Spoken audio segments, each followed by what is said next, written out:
오늘 하나님의 말씀을 창세기 41장 전체를 제가 말씀을 드리려고 합니다. 57절까지 있기 때문에 제가 읽기는 37절부터 45절까지만 읽겠습니다. 창세기 41장 중에서 37절부터 읽습니다. 바로와 그의 모든 신하가 이 일을 좋게 여긴지라. 바로가 그의 신하들에게 이르되 이와 같이 하나님의 영에 감동된 사람을 우리가 어찌 찾을 수 있으리요 하고 요셉에게 이르되 하나님이 이 모든 것을 내게 보이셨으니 너와 같이 명철하고 지혜 있는 자가 없도다. 너는 내 집을 다스리라. 내 백성이 다 네 명령에 복종하리니 내가 너보다 높은 것은 내 왕좌뿐이니라. 바로가 또 요셉에게 이르되 내가 너를 애굽 온 땅의 총리가 되게 하노라 하고 자기의 인장 반지를 빼어 요셉의 손에 끼우고 그에게 세마포 옷을 입히고 금사슬을 목에 걸고 자기에게 있는 버금수레에 그를 태우매 무리가 그의 앞에서 소리 지르기를 엎드리라 하더라. 바로가 그에게 애굽 전국을 총리로 다스리게 하였더라. 바로가 요셉에게 이르되 나는 바로라. 애굽 온 땅에서 네 허락이 없이는 수족을 놀릴 자가 없으리라 하고 그가 요셉의 이름을 사브낫 바네아라고 하고 또 온의 제사장 보디베라의 딸 아스낫을 그에게 주어 아내로 삼게 하니라. 요셉이 나가 애굽 온 땅을 순찰하니라. 아멘. 바로 왕이 꿈을 꿉니다. 두 개의 꿈을 꿉니다. 꿈은 항상 두 파트로 이루어졌습니다. 첫째 파트는 좋은 것, 뒤에 것은 흉한 것. 7마리의 살찐 소가 나일강에서 풀을 뜯고 있었는데 그 후에 깡마른 마른 소가 와서 그 소를 다 잡아먹어버렸습니다. 그게 첫 번째 꿈이고, 두 번째 꿈은 충실한 이삭 7이 있었는데 아주 깡마른 이삭 7개가 그 이삭을 다 먹어버립니다. 심상치 않은 꿈의 바로는 번민합니다. 누구도 해석을 할 수 없을 때 술 맡은 관원장이 자기 꿈을 풀어줬던 히브리 노예 소년, 소위 억울하게 감옥에 갇힌 강간미수범 요셉을 소개합니다. 요셉은 바로의 꿈을 듣고 그 꿈이 하나님께 있다는 것을 담대하게 증거하고 꿈을 해석합니다. 7년 대풍년이 될 것이지만 그 위에 곧 이어서 먼저 풍년이 생각조차 나지 않을 만큼 흉악한 흉년이 올 것이다. 그러므로 풍년 기간 동안에 비황저곡 기근의 때를 예비하여 준비하여 곡식을 모을 관리를 세우고 그런 정책을 세워야만 백성들의 삶이 도탄에 빠지지 않게 될 거다. 그런 대안을 얘기할 때 바로와 그의 신하들이 이렇게 하나님의 지혜를 가진 사람을 어떻게 얻겠냐. 그래서 그에게 인장반지를 빼서 끼우고 바로 다음 제2인자 국정 통치자로 그를 임명합니다. 그는 하루아침에 죄수에서 총리가 되었고 하루아침에 그는 감옥을 돌보는 총무가 아니라 온 나라를 돌보는 국가의 총리가 되었습니다. 그는 그가 말한 대로 그의 힘을 다 활용하여 그의 지위를 활용하여 7년 동안 엄청난 양의 곡식을 쌓게 됩니다. 곧이어 7년 흉년이 시작되었는데 사람들은 굶주리기 시작합니다. 그때부터 요셉이 곡식을 팔기 시작합니다. 그런 내용이 오늘 41장 전체에 기록되어 있는데 저는 그 중에 한 토막만 여러분과 읽은 것입니다. 이 글을 읽을 때 저는 옛날에 우리 아버지로부터 들었던 이야기가 생각이 납니다. 그 이야기를 들은 다음에 저는 그렇게 생각했습니다. 다 그런 줄만 아는 거죠. 다 그런 줄. 다 그런 거지 뭐. 슬픈 일이 있는가 하면 어두운 일도 있고 어두운 일이 있는가 하면 기분 좋은 날도 있고 그렇게 그냥 나도 모르는 내 의지와 상관없이 펼쳐지는 삶에 강물에 떠내려가는 나뭇잎처럼 사는 거지 이런 생각을 했었습니다. 우리 아버지가 들려주신 이야기는 중국 변방에 있는 한 노인의 이야기였습니다.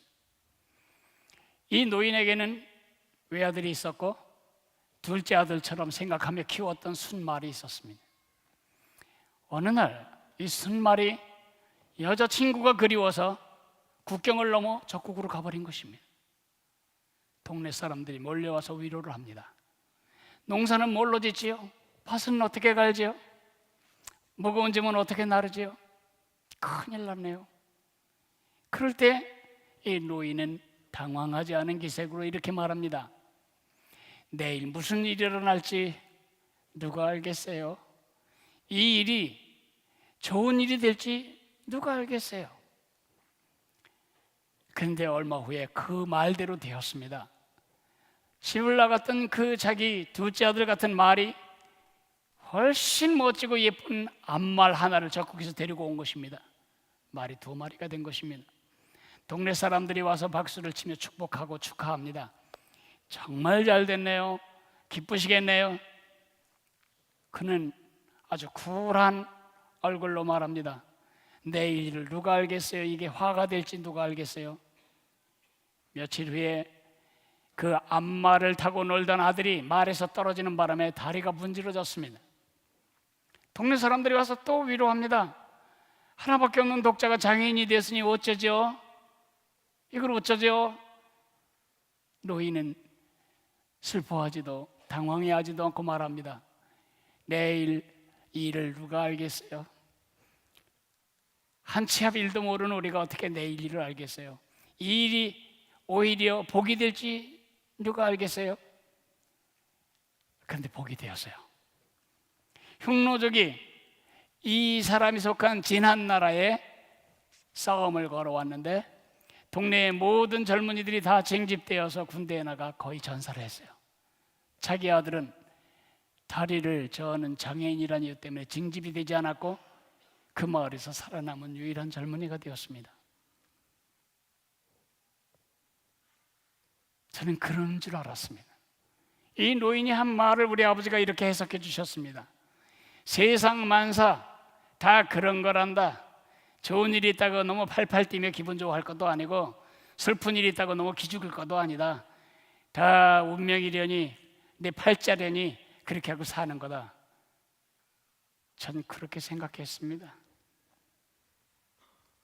우리 아버지가 전반부만 맞았습니다. 내일 일, 한 치 앞의 일 모른다. 그것은 맞는 말이고 그 영감님이 말한 대로 잠시 후 일어날 일을 어떻게 알겠느냐, 그 말도 맞는 말입니다마는 그 뒷부분은 틀린 말입니다. 사람들은 어떤 일이 벌어질 때 이렇게 말합니다. 팔자지 마, 팔자. 팔자가 더러워서 그렇게 된 거지. 팔자 펴서 지금 잘 사는 거지. 여러분은 절대로 그런 말 쓰면 안 됩니다. 예수 믿어 하나님의 자녀가 된 사람들, 구원의 문 안에 있는 사람들은 팔자라든가 운이라든가 운명이라든가 행운이라든가 이런 말 사용하면 안 됩니다. 왜냐하면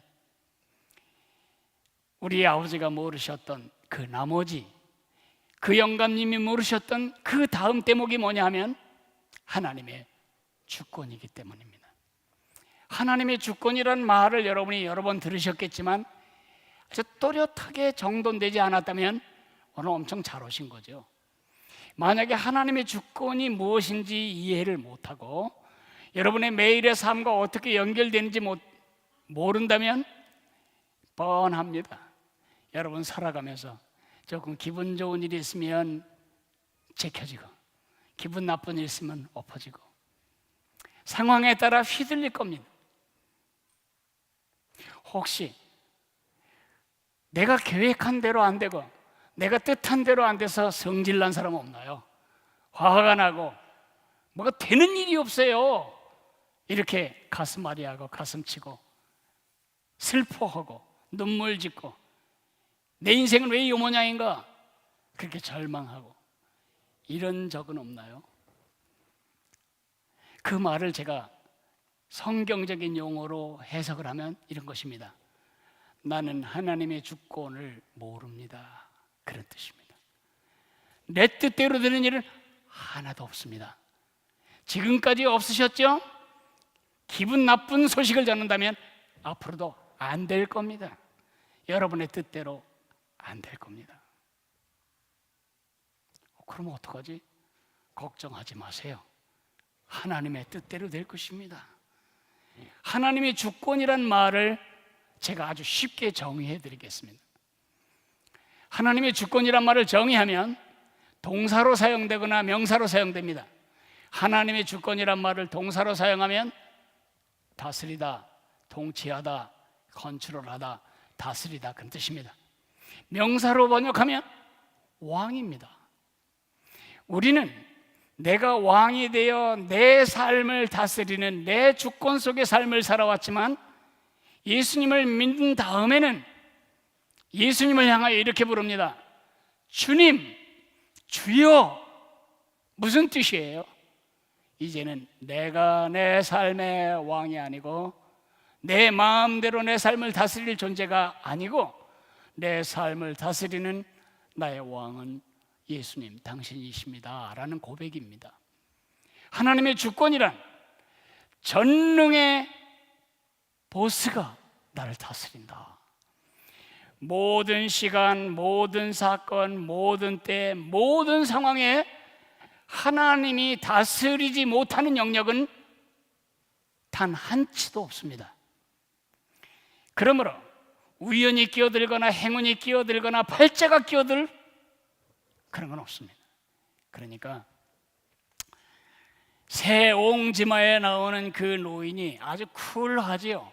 좋은 일이 있다고 춤추지도 않고 나쁜 일이 있다고 절망하지도 않는, 그렇게 살아야 하는 것은 맞지 않습니다. 그것은 체념입니다. 겉으로는 쿨한 척하는 것뿐입니다. 내 뜻대로 안 됐을 때 기분 좋은 인간은 이 땅에 하나도 없고 내 뜻대로 되었을 때 기분 좋지 않은 사람도 이 땅에 아무도 없습니다. 우리는 내가 나의 삶을 다스리는 나의 군주가 아니라 전능의 왕께서 모든 걸 다 하시고 다 하실 수 있는 그 전능의 왕께서 나와 내 주변의 모든 세계를 다스린다는 믿음, 그것이 바로 하나님의 주권에 대한 믿음입니다. 주권이, 어떤 권력이 왕 한 사람에게 주어질 때 우리는 불안해합니다. 왜냐하면 그 변덕스러운 왕의 변덕만큼 우리는 고생할 테니까요. 하나님 왕이 전적인 주권을 가지고 있다는 것에 대해서 우리가 불안할 필요가 없는 것은 그분이 참으로 우리의 좋으신, 참으로 좋으신, 선하신, 그리고 사랑하시는 아버지시기 때문입니다. 오늘 우리 요절은 이렇게 나옵니다. 이는 만물이 주에게서 나오고 주로 말미암고 주에게로 돌아감이라. 그에게 영광이 세세에 있을지어다. 아멘. 여러분이 정말 한평생 힘들고 어려운 일이 일어나도 눈을 부릅뜨고 이를 악물고 정면 돌파할 수 있는 그런 힘, 여러분이 아주 잘 되고 뭐가 형통해가지고 어깨가 으쓱거릴 때 주제 잊어버리지 않고 껍죽대지 않고 거들먹거리지 않고 겸손하게 살아갈 수 있는 가장 중요한 레슨은 하나님이 왕이시다. 그가 다스리시고 내게 일어날 모든 일은 그분이 개입하시고 허락하시고 간섭하셔서 된 일이다 라고 믿는 것입니다. 이것은 여러분이 영적으로 하나님의 자녀가 된 다음에 두 번째로 배워야 할 아주 중요한 레슨입니다. 그럼 첫 번째 게 뭐죠? 예수 그리스도가 내가 나 자신의 왕이 되어 소년 소녀가장처럼 살던 나를 나라는 감옥에서 건져내셨다. 십자가의 죽으심으로 나의 구세주가 되셨다. 다시 살아나심으로 나의 왕이 되셨다는 사실을 인정하고 받아들이는 것이 첫 번째 가장 중요한 진리라면, 그 예수님을 지옥에서 건져내시고 마귀의 올무에서 건져내시고 사단의 지배에서 건져내 주신 구세주뿐만 아니라 나의 현재와 과거와 현재와 미래를 다스리시는 나의 왕으로 인정하고 전제하고 살아가는 것, 그것이 두 번째 중요한 레슨입니다. 이걸 배우지 못하면 우리가 어떤 삶을 살까? 한평생 시편에 나오는 그 가벼운 삶, 시편 1편에 악인은 그렇지 않으며 바람에 나는 겨와 같도다. 바람이 불면 뜨고 바람이 잦으면 깔아앉고 내용도 없고 무게도 없고 열매도 없고 바람에 휘둘리고 바람에 쫓겨다니고 바람 눈치를 보고 소신도 없이 안정감도 없이 살아가면서 늘 천당과 지옥을 오가는 이런 기복이 심한 안정성이 없는 영적인 삶을 한평생 살면서 교회에 와서는 찬송하고 집에 가서는 승질내고 일이 잘 될 때는 자기가 잘했다고 동네방네 소리 지르고 싶어하고 일이 안 되면 죽어야 하나 살아야 하나, 이런 못난이 같은 삶을 우리가 살지 않으려면 하나님이 나의 왕이시다, 그것을 확고하게 붙잡아야 합니다. 저는 바람에 나는 겨처럼 살다 죽지 않을 것입니다. 난 그렇게 살고 싶지 않습니다. 여러분도 그렇게 살고 싶지 않으시리라 저는 믿습니다. 물론 하나님도 여러분이 그렇게 사는 거 원하지 않으십니다. 하나님이 여러분과 내가 살아가는 모습을 보실 때 하나님이 진짜 보고 싶어 하시고 세상에 보여주고 싶어 하시는 그림은 예레미야에 나옵니다. 그는 물가에 심어진 나무가 그 뿌리를 강변에 뻗치고 더위가 올지라도 두려워하지 아니하며 그 잎이 청청하며 가무는 해도 걱정이 없고 결실이 그치지 아니함 같으니라. 물가에 심은 나무, 비가 오든 안 오든 상관없이 사시사철 청청하고 열매를 맺는 이런 나무의 그림이 하나님이 여러분과 나를 위해 가지신 그림이시라고요. 그런 그림 같은 삶을 사는 것이 가능할까요? 가능하지 않은 삶을 하나님이 기대하는 것은 하나님 잘못입니다.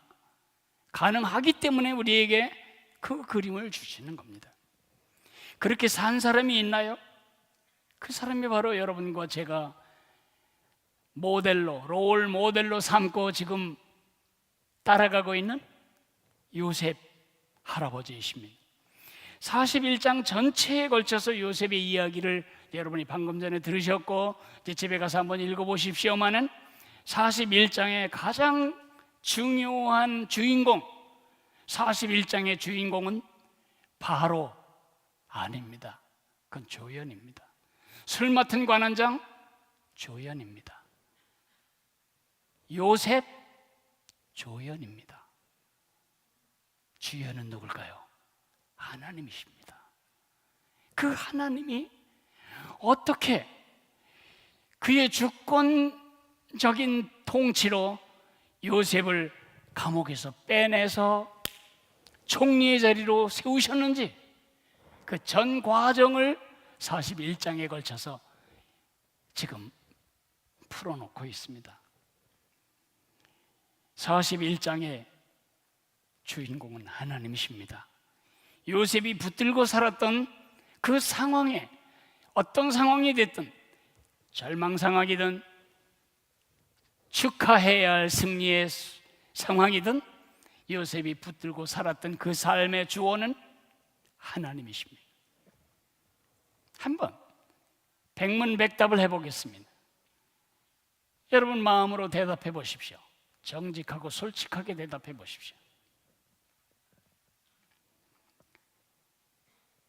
2년 동안이나 나는 더 감옥에서 견디어야 했습니다. 그러나 내가 낙심하지 않은 것은 누구 때문이라고요? 하나님이 나와 함께 계시기 때문이라고요. 내 이름을 불러 나가보니 바로 앞에 서게 되었습니다.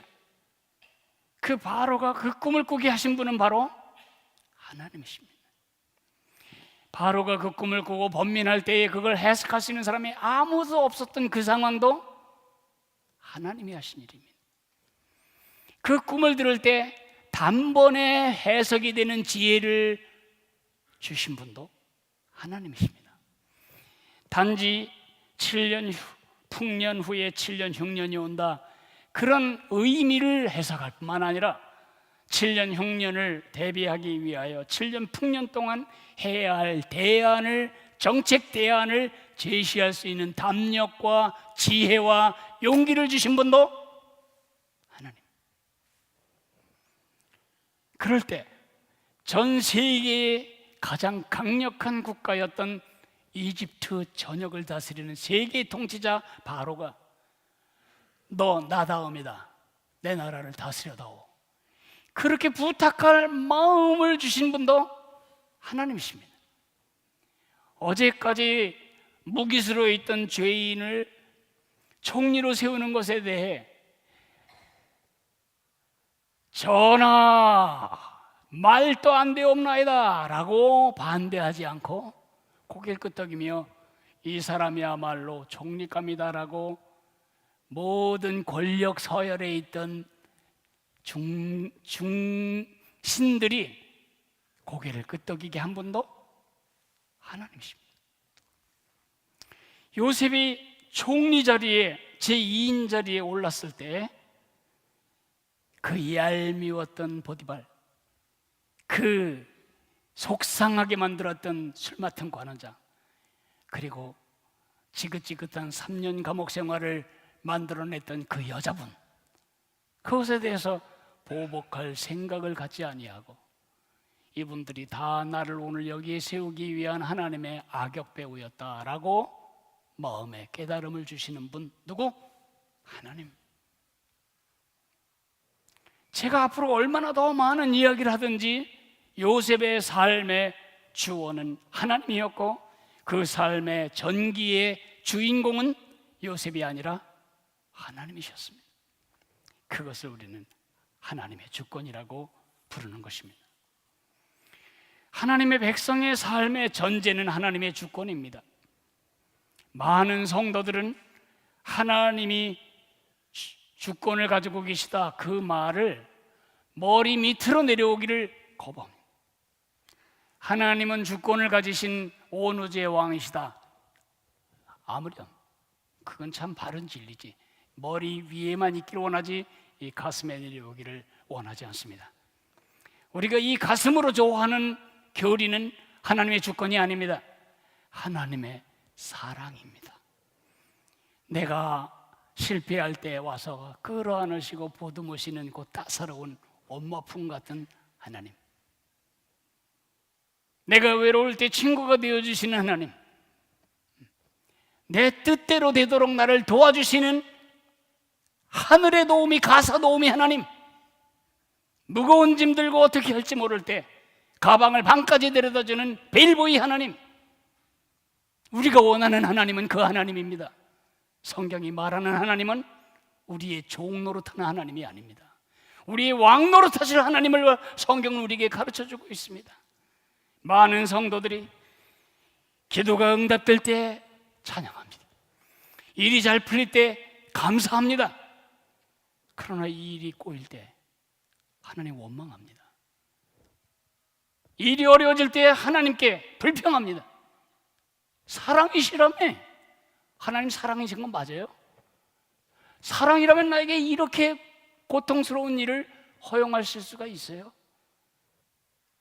누가 주인이에요? 누가 왕입니까? 누가 여러분의 삶의 주권을 쥐고 있습니까? 누가 결제 도장을 가지고 있습니까? 누가 최종적인 결정을 합니까? 나입니까? 하나님입니까? 이스라엘 백성이 되었던 신약의 크리스천들이 되었던 우리가 진짜 배우기 힘든 레슨은 하나님의 주권입니다.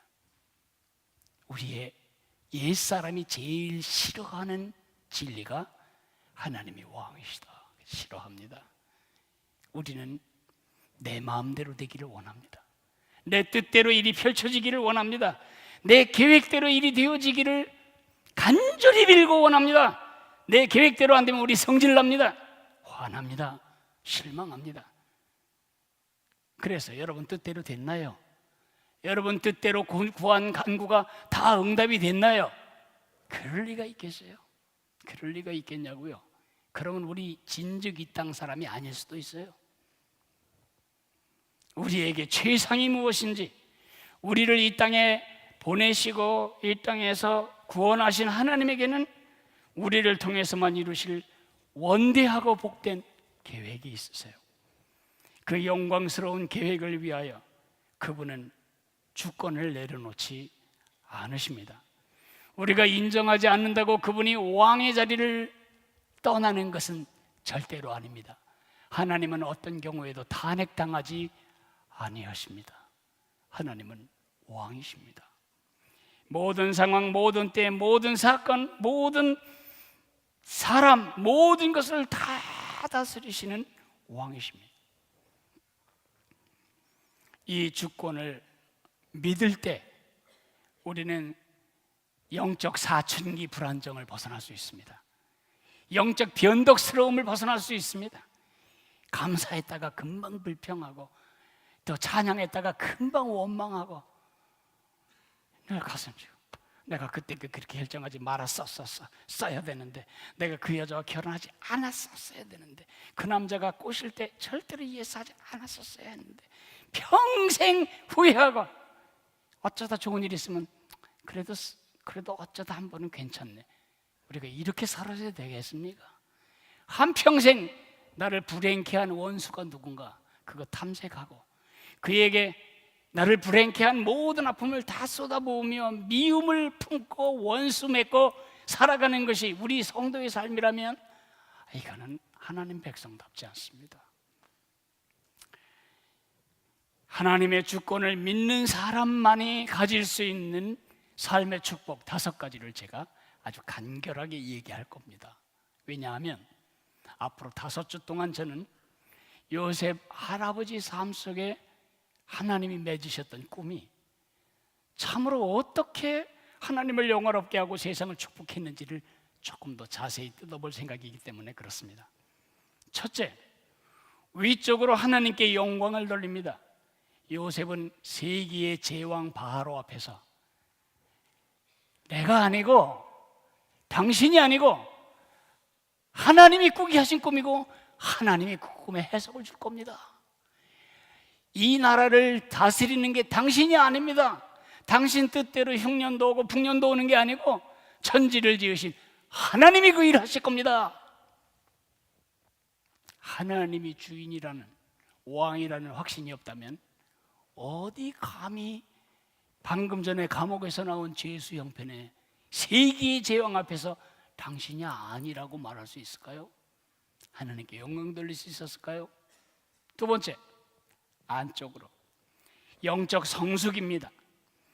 요셉이 총리가 되고 2인자가 되었지만 그는 자랑하지 않았습니다. 교만하지 않았습니다.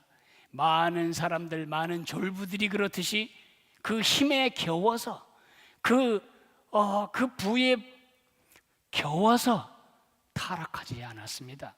허세 떨고 거드름 피지 않았습니다. 그 힘으로 자기를 괴롭혔던 사람들을 하나씩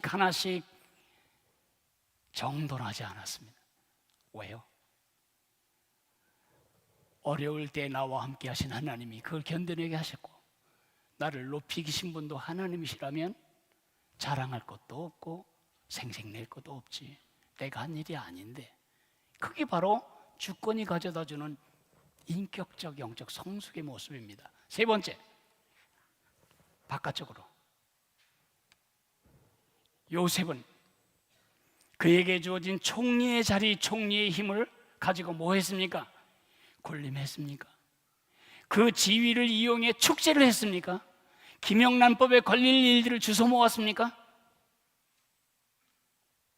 정책을 슬그머니 흘려서 자기 주가를 올렸습니까?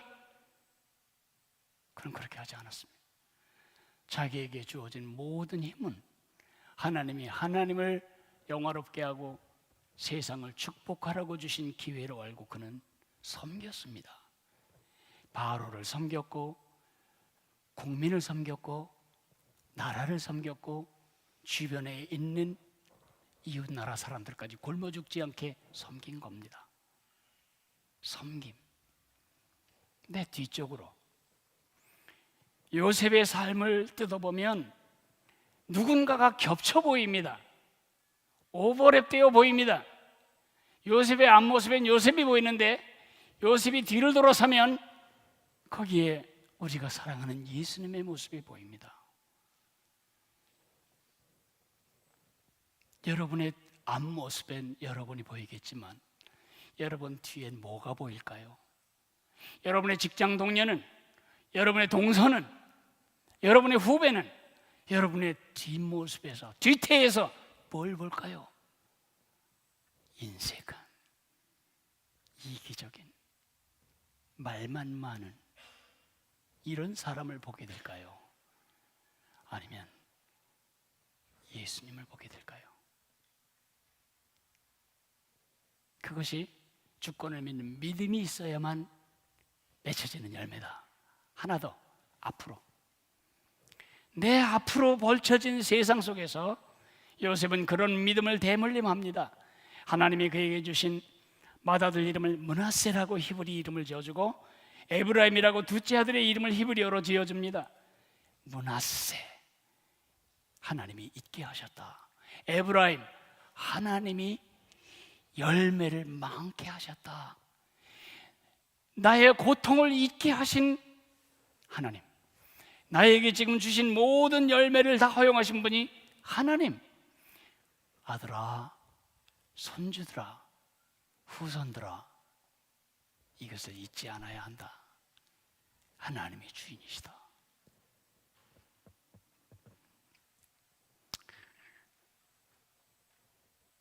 어쨌든 하나님의 주권을 받아들이기 어려운 이유는 딱 한 가지 이유입니다. 내가 가진 나의 주권을 내가 쥐고 있을 거냐, 하나님께 이양할 거냐. 머릿속으로는 이게 쉬운데 가슴이 절대 쉽지 않습니다. 내 뜻대로 안 되면 당장 신경질 나고 화나고 분노가 치밀어 오르죠. 내가 주인이란 뜻입니다. 오늘 성찬을 받으면서 이제 알겠습니다. 제가 왜 그렇게 변덕스러운지, 제가 왜 그렇게 불안정한지 알겠습니다. 이제 제 삶의 왕권을, 주권을 내가 붙들지 않고 제 삶의 옥새를, 제 삶의 인감도장을 제가 갖지 않고 하나님께 드리겠습니다. 이런 기도를 하신다면 오늘 성찬식 이후에 여러분의 삶은 아주 다른 차원으로 비상할 것입니다. 오늘 성찬식